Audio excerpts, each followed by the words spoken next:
Hey everyone, Dr. Dano here.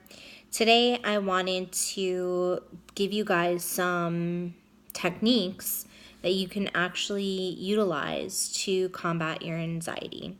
I know a while ago some of you were asking what are some techniques that we can actually apply in our everyday lives to deal with and handle anxiety.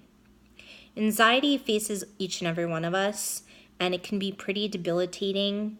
It can really interfere with our thoughts, our behaviors, our actions, and causes us to act out irrationally, avoid certain situations. So, the tools I'm going to give you today are going to be some basic tools that you can do each and every day for yourselves. You could practice them anytime. And I encourage you to practice, because once you get these skills down, they'll become automatic and replace some of those thoughts, fears, and anxieties that you do have. So the first and most basic one is something called square breathing. The name sounds funny, but it's not like a square dance. But so what you do is you basically are going to start by breathing in, counting to 4 very slowly. After you breathe in for 4, you're then going to hold your breath for 4 seconds. After you hold your breath, you're then going to let your breath out slowly, counting to 4 again. And then the last set of 4 is just holding steady. After you breathe out, holding still for another 4 seconds. So that's why they call it a square, because you're going to breathe in for 4, hold for 4, breathe out for 4, and relax or be still for 4 seconds. Simple, easy, can be done anywhere, any place, anytime. A more advanced version of that is something called progressive muscle relaxation. A lot of these scripts you could Google online. Most of them are for free. And what it basically entails is you're going to start from your toes, your tippy toes, all the way up to your head. So what you do is, the purpose of it is to tense and release each muscle part. So you're going to start with your toes, curl them up, then release them. You're going to do the same with your calves. You're going to tense them for a few seconds at a time, release. And work your way up to your thighs, your stomach, your chest, your arms, and even your face. You know, it looks funny, but... And once you do that, it's supposed to just release, get your blood circulating again, relieves endorphins. So these are all simple tools that you can do quick and easy, even from sitting down in your chair for a few minutes. Taking a break from a really stressful day at work and just spending 5 to 10 minutes can really help and make a difference. The other thing that you could do is, if you have a picture on your wall, you know, maybe it's an inviting scene, or if you are lucky enough to have a window in your office, even just gazing out for 5 to 10 minutes at a time, refocusing your gaze, refocusing your mind on something else, a different stimulus in the environment, can reduce and relieve some anxiety that you're experiencing in that moment.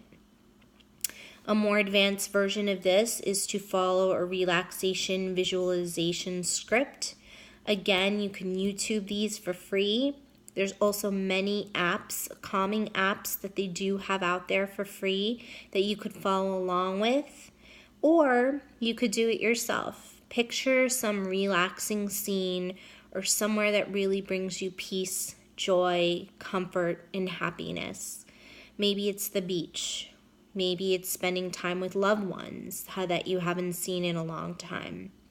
Anything that brings you pure joy or happiness, use that to your advantage and picture it. Visualize it. Our mind is a very powerful tool, and what we put into our mind then translates to our body. The whole mind-body connection. and will then reduce some of those anxious feelings that you might experience.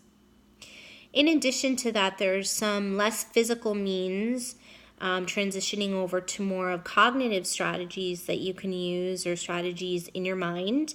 Some of those include challenging anxious thoughts. So what this might entail is, if there's a situation that you're anxious about, to think about, okay, what is the best case scenario? What is the worst case scenario? And what is really the rational or maybe middle ground likely scenario that can happen? And let me think about that. Let me just take a step back and really challenge some of what my anxieties are, some of my fears, and are they even realistic at this point in time? So you want to do sort of like a fact check. Another thing that you can utilize is positive affirmations, positive self-talk. So telling yourself you can do this, you can get through this, I'm proud of you, and talking to yourself and talking yourself up and literally being your own coach, almost like on the sidelines, like, come on, you could do this, can be really powerful.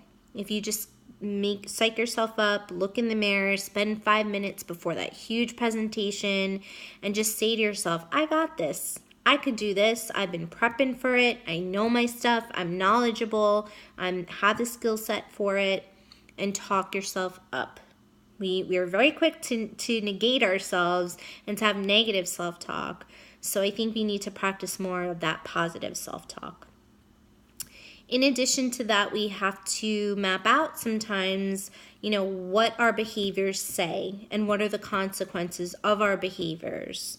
So, for example, if we have this irrational fear of something, what are the behaviors that correspond to that? And what were the consequences as a result? And if you look back on that experience, what could I have done differently in this situation?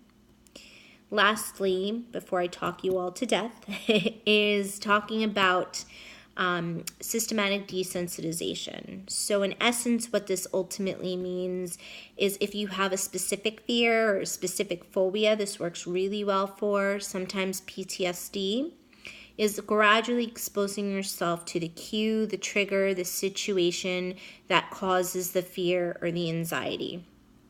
One quick example is, if a patient is very fearful, they're claustrophobic and anxious about having an MRI done. What that person might do at first is to just visualize an MRI. Maybe look up online what going to an MRI entails. Then if they have this specific place, driving around the MRI place. Then walking into the MRI establishment. Then taking a tour of the machine. And pair these with the square breathing, pair these with visualization, and those will help to ease some of those anxieties and train yourself, literally, to become less anxious. We have automatic thoughts. They come to us automatically from time to time, so we need to rework our cognitions, rework our irrational thoughts, fears, etc., and have them work for us. If you'd like more information on this topic, let me know. Reach me, www.drdanotherapy.com, and feel free to reach out, and I look forward to answering some of your questions. Thanks, and take anxiety head on.